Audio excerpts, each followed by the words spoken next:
The 1960s dawned with the Formula One scene firmly centred on Britain.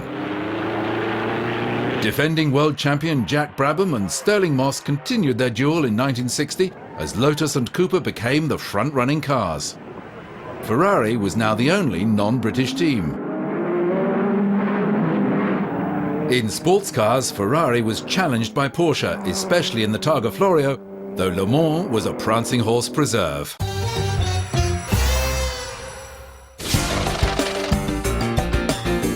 The world's top drivers line up for the 150-mile New Zealand Grand Prix. There's British ace Stirling Moss giving last-minute instructions to his pit crew. There's Australia's world champion Jack Brabham.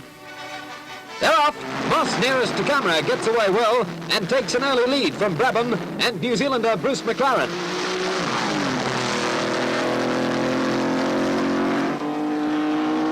Moss in front, but after 27 laps he has to withdraw, and from then on it's all Brabham.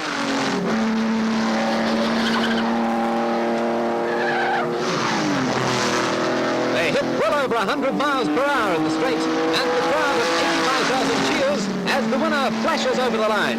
It's Brabham first, McLaren second, then Stillwell and Jones. World champion Brabham receives his trophy from Prime Minister Nash after winning his second New Zealand Grand Prix.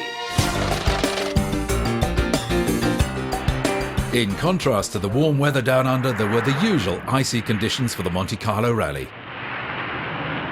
Among the entrants were 6 of the newly released Mini, which went on to make a big impact in rallying and ultimately the motor industry. 23rd was the best place a works entry could manage. Mercedes 220 SEs dominated the 1960 Monte Carlo Rally, taking the first 3 places, with Walter Schock and Rolf Moll the victors. The World Sports Car Championship began in Argentina with the Buenos Aires 1,000 kilometers. 1959 champions Aston Martin had pulled out of racing, and Ferrari now faced the challenge of Porsche. Maserati were making a comeback to racing through customer-entered Tipo 61s. First away, the Maserati of Dan Gurney and Maston Gregory. The Sports Car World Championship was held over 6 rounds, starting in Argentina, then travelling to Sebring, the Targa Florio, Nürburgring 1,000 kilometers, and finally Le Mans. Richie Ginther and Wolfgang von Tripp's Ferrari set the quickest lap in practice. Harry Blanchard died when his Porsche 718 overturned. The race continued with the Ginther von Tripp's Ferrari in second place. Phil Hill and Cliff Allison took over the lead from the Gregory Gurney Maserati, which had gearbox and suspension troubles.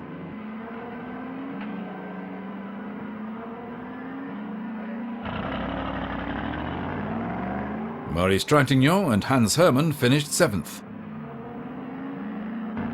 Just ahead, the Christian Goethals Kurt Delfosse 718 was 6th. The winners in the Buenos Aires 1,000 kilometers, Phil Hill and Cliff Allison in the 250 Testarossa from teammates Ginther and von Trips. Joe Bonnier and Graham Hill's Porsche was 3rd.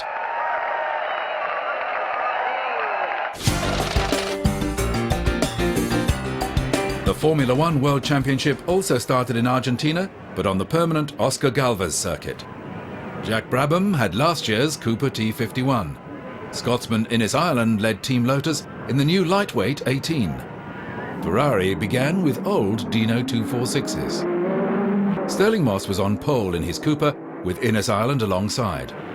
But Moss made a poor start and was 8th at the end of lap 1. He managed to pass 5 cars to be 3rd behind Graham Hill and Joe Bonnier in BRM P57s. Moss passed Hill on lap 10 and took the lead from Bonnier on lap 15. Juan Manuel Fangio watched on.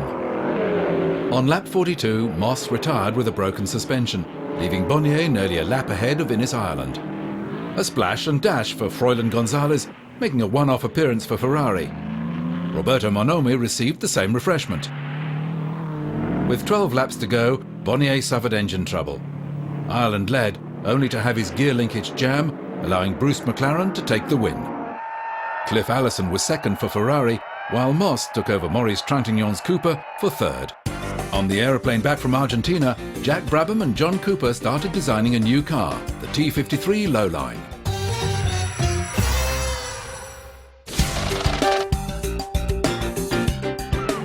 Round 3 of the Sports Car World Championship was the Targa Florio, the road race run around Sicily.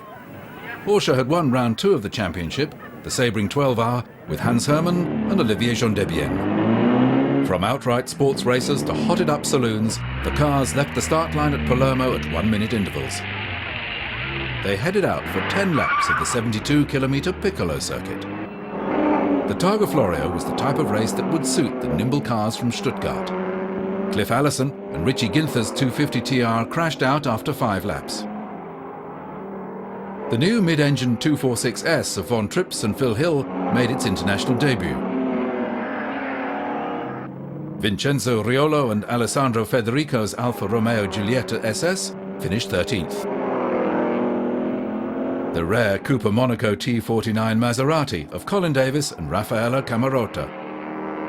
Joe Bonnier and Hans Hermann won the Targa Florio by 6 minutes from the Von Trips Hill Ferrari. 84 cars entered the Nürburgring 1,000 kilometres, round 4 of the championship.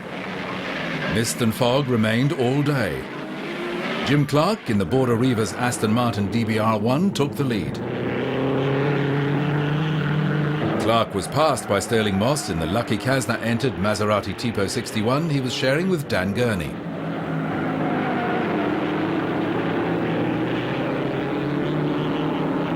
The 718 RS60 Porsche of Joe Bonnier and Olivier Gendebien was chasing. By quarter distance, Moss led 2 Porsches and 2 Ferraris. The Cliff Allison, Willie Maresi, Phil Hill 250 TR.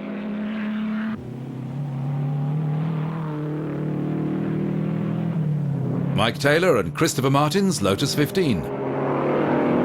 Dan Gurney had an oil problem, which meant a long pit stop. He returned to the track behind Phil Hill and Joe Bonnier. Gurney made up 30 seconds a lap in the densest fog and mist of the day before Stirling Moss drove on to victory for Maserati.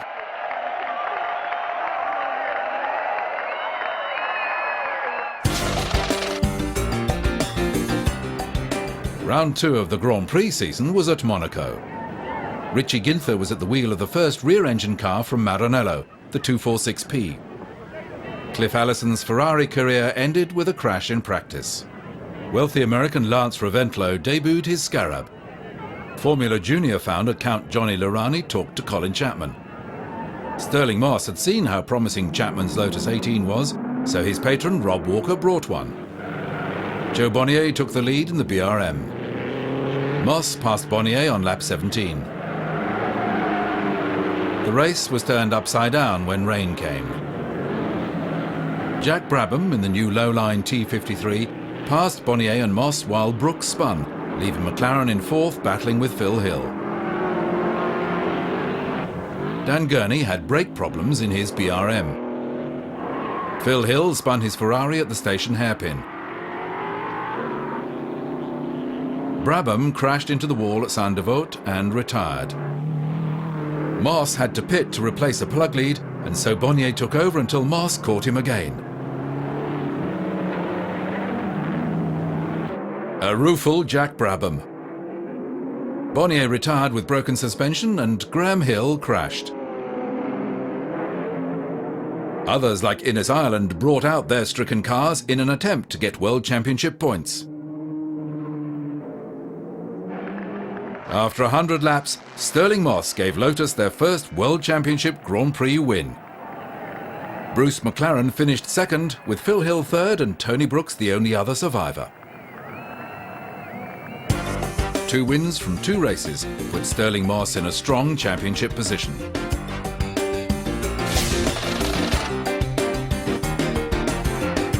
Tragedy struck the 1960 Indianapolis 500, but not on the track. Before the start, a homemade spectator scaffold collapsed, killing 2 people. On track, it was a repeat of the 4-way battle of the previous year between Jim Rathman, Roger Ward, Johnny Thompson and Eddie Sachs. This quartet disputed the lead for much of the race until Ward and Rathman went head-to-head in the final stages.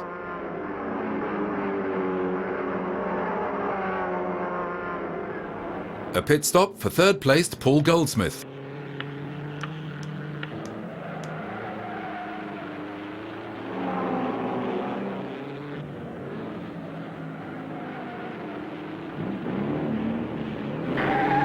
Despite this spin, Dwayne Carter went on to finish 12th.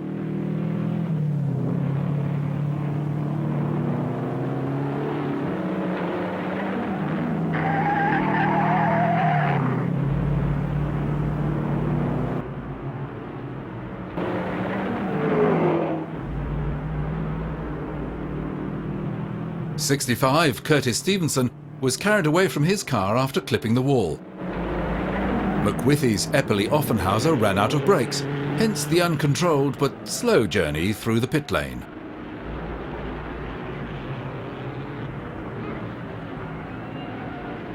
Roger Ward suffered a tyre problem with only 3 laps to go and was passed by Jim Rathman in the Ken Paul Special Watson Offenhauser. At the end of 3 hours and 36 minutes of racing, Rathman was a comfortable 15 seconds ahead of Ward. This was the final Indianapolis 500 to count for the World Drivers' Championship.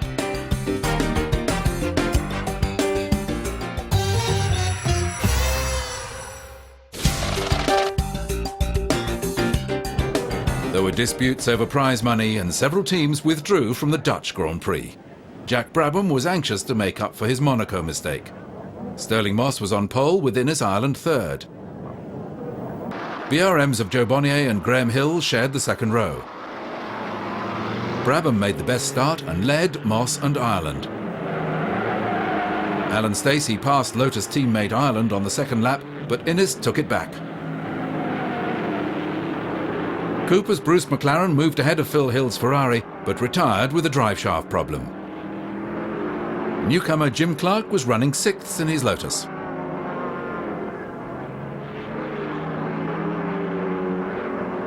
Dan Gurney was holding 5th in his BRM when he crashed at Tarzan Hairpin after a brake failure. A spectator standing in a prohibited area was killed. On lap 17, Brabham's Cooper threw up a concrete curbstone which hit Moss's car, causing a puncture and wheel hub damage. Moss had to pit for repairs.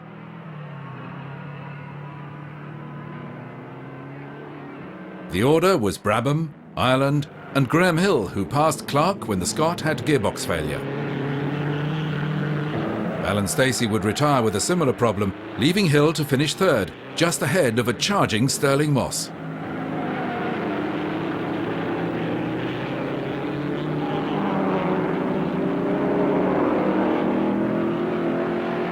Jack Brabham powered his way to his first win of the year, at last getting his title defence underway. The Ferraris of Phil Hill and Richie Ginther were 5th and 6th, but a lap behind the leaders. Ferrari was hard at work on their mid-engined car.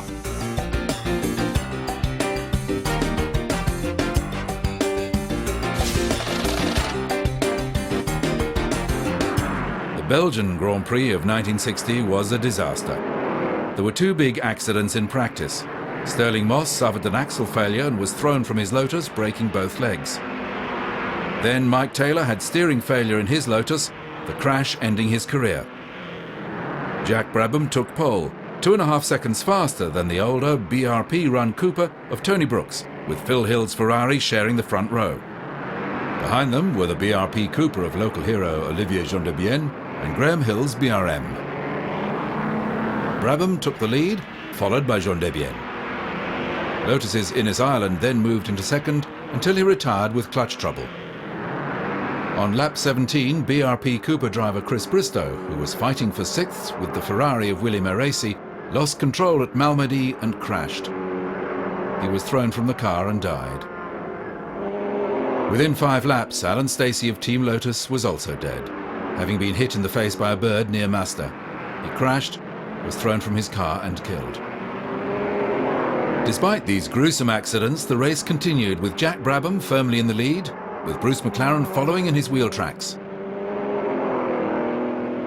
Graham Hill was third in the BRM P57.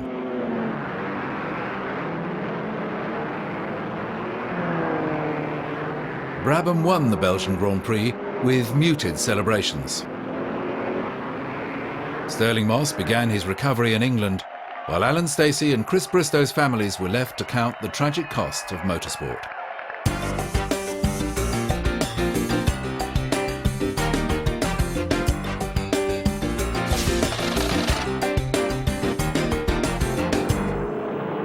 With 8 works and quasi-works entries, Ferrari fully expected to win the Le Mans 24-hour race in 1960.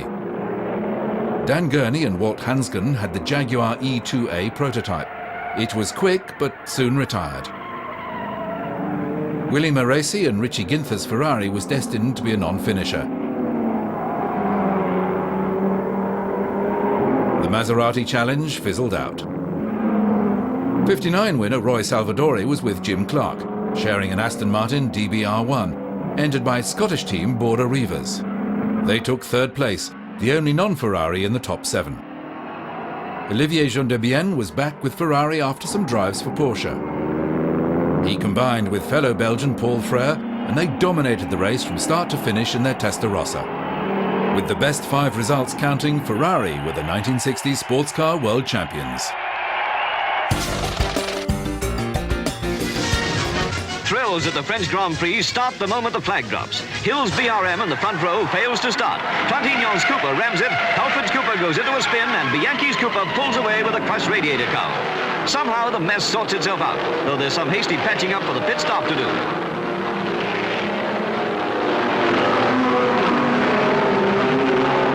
From the very first lap, it's an all-out battle between the British and Italian machines. World champion Jack Brabham, number 16, is well up, and Bruce McLaren and Innes Island. Brabham's Cooper and Phil Hill's Ferrari battle desperately to get a nose in front of each other, with the rest of the field trailing behind, sometimes losing the way. But in the end, it's Jack Brabham who gets the upper hand, streaking ahead for his 3rd consecutive Grand Prix victory at a record speed for the course of 131.7 miles per hour. The Italians are nowhere. First 8 places go to British machines. And for Jack, one more step towards retaining the world crown. Olivier Gendebien took 2nd in the BRP Cooper, with Bruce McLaren 3rd in the factory Cooper.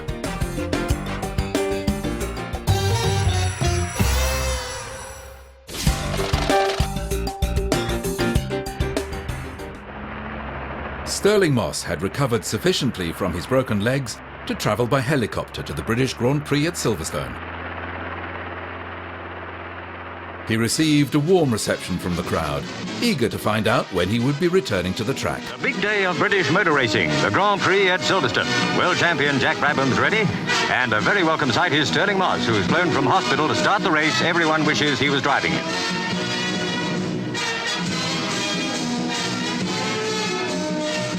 Stirling gets them away, all except Graham Hill's BRM, which stalls.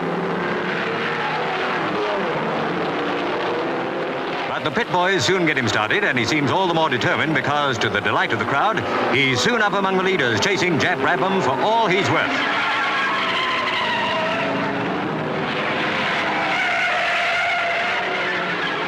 Brabham's Cooper Climax well in front, but Hill's driving like a genius, better than he's ever done, and a terrific battle with Brabham puts him ahead. John Surtees went up too, but Hill spun off the course, and Jack Brabham's the winner, with Surtees 2nd. Tough luck on Hill, but he's not hurt. And for Australian Jack Brabham, this means he's practically certain to retain the World Championship in 1960. Earl Howe presents the British Grand Prix trophy to the victor. One more for an overcrowded mantelpiece. Jack Brabham took his 4th win in a row from motorbike ace John Surtees, who was making the transition to 4-wheel racing.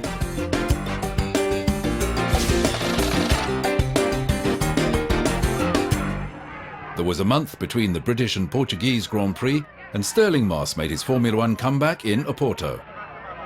Pole went to Team Lotus driver John Surtees, who edged out Dan Gurney's BRM.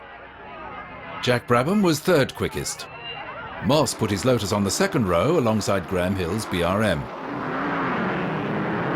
Brabham took the lead, but Gurney quickly found a way ahead. Brabham ran wide and dropped to 6th. Moss emerged in 2nd, with Surtees and Phil Hill in his Ferrari fighting for position. After 10 laps, Gurney dropped back with an oil leak. Surtees took over with Moss in pursuit, but he had to stop because of spark plug problems. Moss gets a helping hand. Brabham had a lively fight with Phil Hill until the American crashed. On lap 36, Surtees went off when oil leaked onto his pedals, putting Jack Brabham back in front.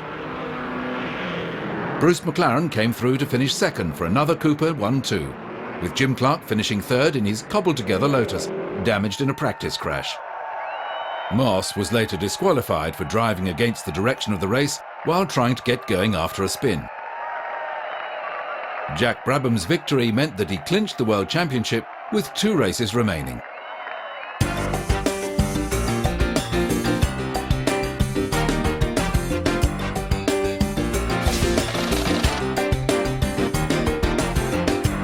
The Italian authorities decided that the Italian Grand Prix would be held on the combined road and oval Monza track, and all the main British teams boycotted the race.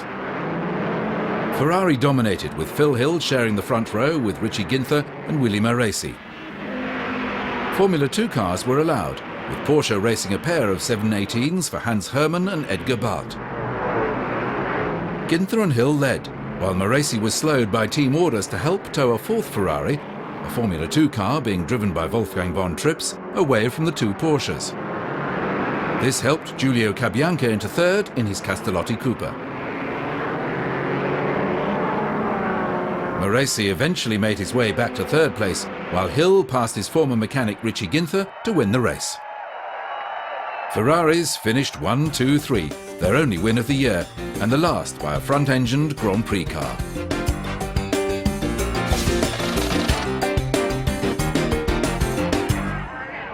The final World Championship event of the year took place 10 weeks after the Italian Grand Prix, and Ferrari didn't bother to travel to Riverside in California.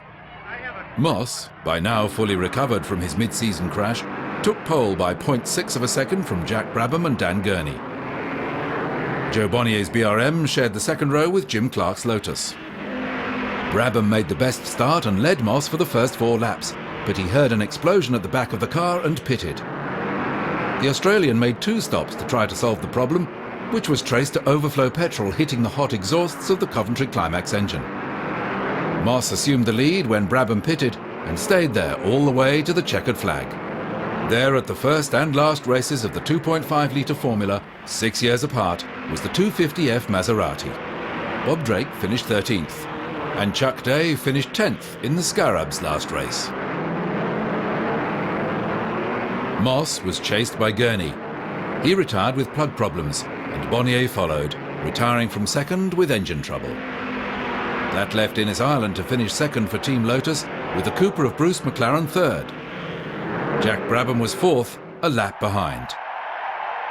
Jim Hall, later to make his name with Chaparral, was running 4th, but dropped to 7th at the end when his transmission failed and he had to push the car to the finish.